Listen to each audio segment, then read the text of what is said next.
ولا يحزنك الذين يسارعون في الكفر، اور اے نبی یہ لوگ جو کفر کے معاملے میں اس قدر سرگرمی دکھا رہے ہیں، بھاگ دوڑ کر رہے ہیں، وفد جا رہے ہیں ادھر سے ادھر، یہودیوں کے وفد جا رہے ہیں مکے کہ آؤ چڑھائی کرو، ہم اندر سے تمہاری مدد کریں گے۔ اب یہ جو یوں سمجھیے جسے آج کل آپ کہتے ہیں کہ بڑی ڈپلومیٹک ایکٹیویٹی ہو رہی ہے اس وقت، ادھر ادھر جو پھر رہے ہیں، تو اے نبی اس سے آپ کوئی رنجیدہ نہ ہو، کچھ نہیں ہوگا۔ یہ سارا جو ہے وہ سیلاب کے اوپر کا جیسے جھاگ ہوتا ہے، اس کے سوا کچھ نہیں۔ ولا يحزنك الذين يسارعون في الكفر، جو لوگ یہ چلت پھرت دکھا رہے ہیں کفر کے لیے، اے نبی اس سے آپ رنجیدہ نہ ہوں۔ انہم لن يضروا اللہ شیئا، وہ ہرگز اللہ کو کوئی نقصان نہیں پہنچا سکیں گے۔ یرید اللہ اللہ یجعل لهم حظا فی الآخرہ، یہ تو اللہ کے اس فیصلے کا ظہور ہے کہ اللہ نہیں چاہتا کہ ان کا کوئی حصہ آخرت میں ہو۔ وَلَهُمْ عَذَابٌ عَظِيمٌ، اور ان کے لیے تو بڑا عذاب ہے۔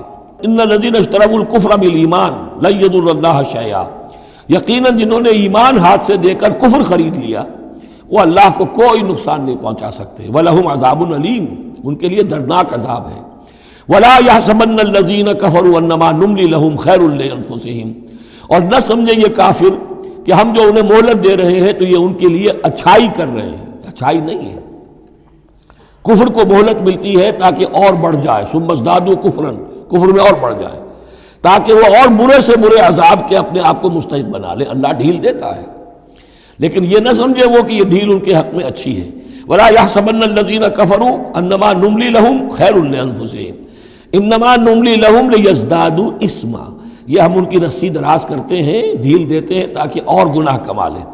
وَلَهُمْ عَذَابٌ مُهِينٌ، اور پھر ان کے لیے اہانت آمیز عذاب ہو۔